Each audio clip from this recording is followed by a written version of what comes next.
Hi guys, আজ আমি যাচ্ছিলাম চুল কাটতে।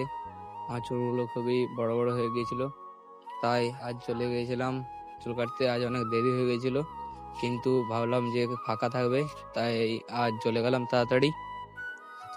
তো দেখো চারিদিকটা, এখন প্রায় দুপুর 1:30 বাজে। তো এখন যাচ্ছিলাম, যেতে যেতে দেখছিলাম যে আমার গাড়িটা খুব কম স্পিডে চলছিল, 25 কিলোমিটার/ঘন্টা। কারণ আজ চার্জ ছিল না গাড়িটাতে বেশি, তাই আস্তে আস্তেই যাচ্ছিলাম। ও এবার আমাদের পিচ রোডে উঠবো।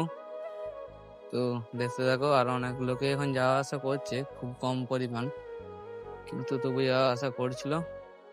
তো যে পরে যেটা হলো সেটা আবার আরো দুঃখজনক। এতটা গেলাম কিন্তু কোনো কাজ হলো না। তো দেখো পুরো ঘটনাটা কি হয়েছে। তো ওখান যাচ্ছি রেজিরো মোড়ের দিকে। এবার আমি রেজিরো মোড়েই চুলটি কাটিয়ে নিচ্ছি, কারণ কারণ আজ অনেক দেরি হয়ে গিয়েছিল তাই। আর এখানে আমি গাড়িতে স্ট্যান্ড করে চলে যাচ্ছিলাম ভেতরের দিকে।